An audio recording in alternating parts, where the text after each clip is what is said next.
కృష్ణా జిల్లాలోని మచిలీపట్నంలో ప్రస్తుతం రాజకీయం రసవత్తరంగా ముందుకు సాగుతుంది. ఇక్కడ ఎవరి జెండా ఎగురుతుందా అని ప్రజలు కూడా ఎంతో ఆసక్తిగా ఎదురుచూస్తున్నారు. ఇక్కడ పోటీ చేస్తున్న ఇద్దరి అభ్యర్థులకు కూడా ఆ ప్రాంతంలో మంచి పట్టు ఉండటంతో వీరి గెలుపులపై అప్పుడే పందాలు కూడా మొదలైనట్లు తెలుస్తోంది.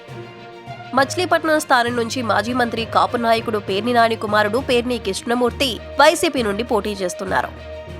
బీజేపీ, జనసేన, టీడీపీ కూటమి అభ్యర్థిగా టీడీపీ నేత మాజీ మంత్రి బీసీ నాయకుడు కొల్లు రవీంద్ర పోటీకి రెడీ అయ్యారు.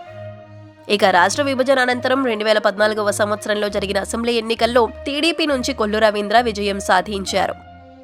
2019 అసెంబ్లీ ఎన్నికల్లో పేర్ని నాని విజయం సాధించాడు. ఆ తర్వాత ఆయన జగన్ ప్రభుత్వంలో మంత్రిగా చోటు దక్కించుకున్నారు. 2024 అసెంబ్లీ ఎన్నికల్లో పేర్ని కుటుంబం నుంచి 3వ తరం వారసుడు పేర్ని కృష్ణమూర్తి వైసీపీ నుండి పోటీ చేయనుండగా టీడీపీ నుండి మరోసారి కొల్లు రవీంద్ర బరిలో ఉన్నాడు. ఇక ఇక్కడ 5 సంవత్సరాలుగా కొల్లు రవీంద్ర చాలా యాక్టివ్గా ప్రజల్లో ఉంటున్నారు. ఇక ఈ ప్రాంతంలో పేర్ని కుటుంబం గత 3 తరాలుగా రాజకీయంగా బలంగా ఉండటంతో కృష్ణమూర్తికి కూడా ఈ ఏరియాలో మంచి పట్టుండే అవకాశాలు ఉన్నాయి. దీంతో ఈ ఏరియాలో ఇద్దరికీ కూడా గెలుపు అవకాశాలు దాదాపుగా సమానంగానే ఉన్నట్లు తెలుస్తోంది.